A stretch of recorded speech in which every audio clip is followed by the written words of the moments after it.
పంటల నుంచి మంచి దిగుబడులు సాధించాలంటే అందుకు కీలక పాత్ర పోషించేది నేలలోని సారం. నేలలోని సత్తువను పెంపొందించడానికి వివిధ రకాల ఎరువులను వాడుతుంటాం. అందున ఇటీవలి కాలంలో ఎరువుల వాడకం విపరీతంగా పెరిగిపోతుంది. మోతాదుకు మించి ఎరువులను విచ్చలవిడిగా వాడటం వల్ల పోషకాల అసమతుల్యత ఏర్పడి పంట దిగుబడులు తగ్గుతున్నాయి. అంతేకాదు, భూభౌతిక స్థితిగతులు దెబ్బతిని నేలలు చౌడుబారుతున్నాయి. ఈ సమస్యలను అధిగమించాలంటే భూసార పరీక్షా ఫలితాల ఆధారంగా నేల స్థితిగతులు తెలుసుకొని సమగ్ర పోషక యాజమాన్యం చేపట్టాలి. మరి భూసార పరీక్షా ఫలితాలను ఎలా అర్థం చేసుకోవాలి? ఫలితాల ఆధారంగా ఎరువులను ఎలా వాడాలి?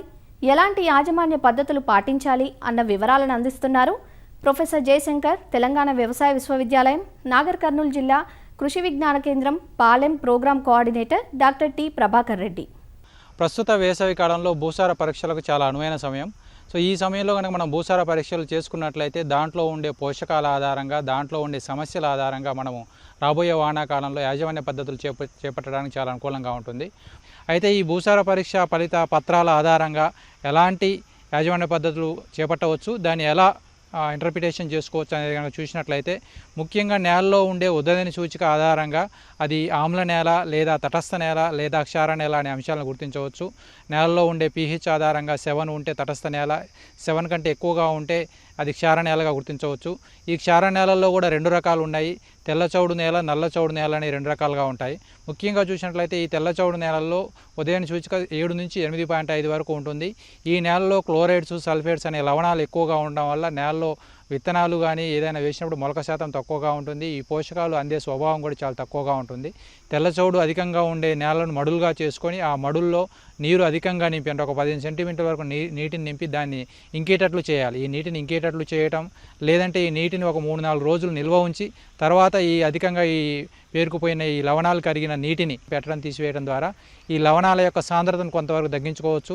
దాంతోపాటు పచ్చిరొట్టె ఎరువులు, సేంద్రియ ఎరువులు వేయడం ద్వారా కూడా ఈ యొక్క తెల్ల చౌడు అనేది చాలా వరకు తగ్గించుకునే అవకాశం ఉంటుంది.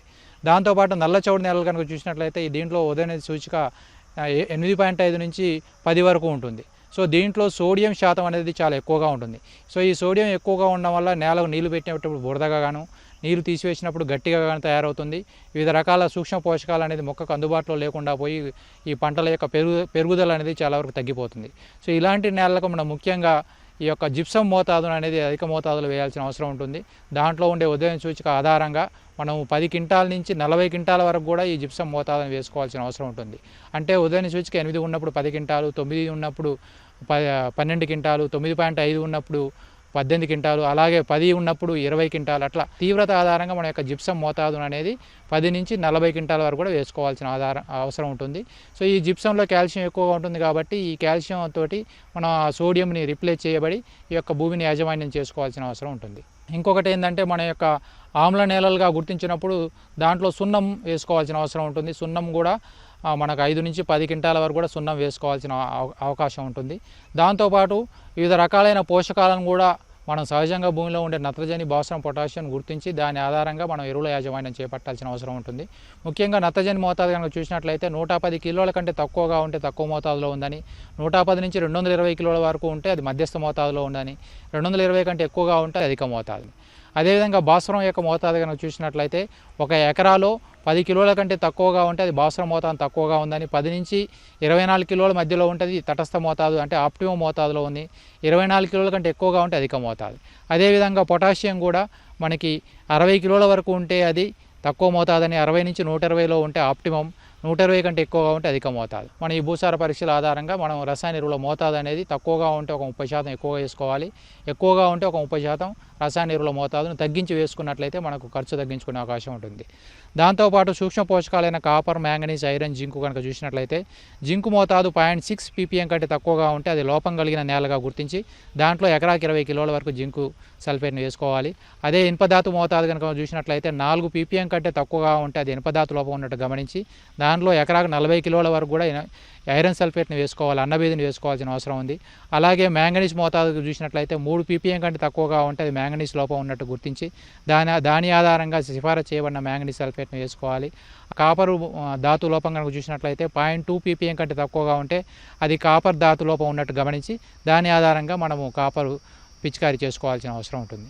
దాంతోపాటు ముఖ్యంగా గుర్తించవలసింది సేంద్రియ కర్బన మోతాదు. నేలలో ఉండే సేంద్రియ కర్బన మోతాదు 0.5% కంటే తక్కువగా ఉంటే దాని ఆధారంగా అది కర్బన శాతం తక్కువగా ఉందని గుర్తించి మనం సేంద్రియ ఎరువులు అధికంగా వేసుకోవాలి. ముఖ్యంగా పచ్చిరొట్టె ఎరువులు కానీ, పశువుల ఎరువులు కానీ, కోళ్ళ ఎరువులు కానీ మనం ఈ ఎండాకాలంలో మనకు దాని ఆధారంగా భూసార పరీక్ష పత్రాల ఆధారంగా మనం సేంద్రియ ఎరువులు అధికంగా వేసుకున్నట్లయితే ఈ సేంద్రియ కర్బన మోతాదు కూడా పెంచుకునే అవకాశం ఉంటుంది.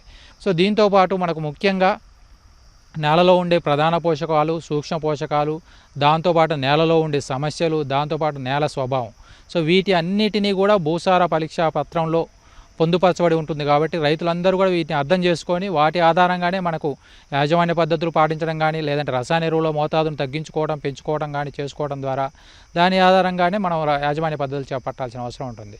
రాబోయే వానాకాలంలో ఎలాంటి పంటలు వేసుకోవచ్చు, ఎలాంటి రకాలు చౌడును తట్టుకునే రకాలు ఎలాంటి రకాలు వేసుకోవచ్చు, ముఖ్యంగా చౌడు నేలలు అధికంగా గమనించినట్లయితే వరి, చెరకు, జొన్న, సజ్జ, ఆవాలు ఇట్లాంటి చౌడును తట్టుకునే పంటలు కనుక పండించుకున్నట్లయితే మనం అధిక దిగుబడులు సాధించుకునే అవకాశం ఉంటుంది. కాబట్టి ప్రతి ఒక్క రైతు కూడా భూసార పరీక్షలు చేయించుకొని అందులో ఉండే పరీక్షా ఫలితాల ఆధారంగానే యాజమాన్య పద్ధతులు చేపట్టవలసిందిగా కోరుతున్నాను.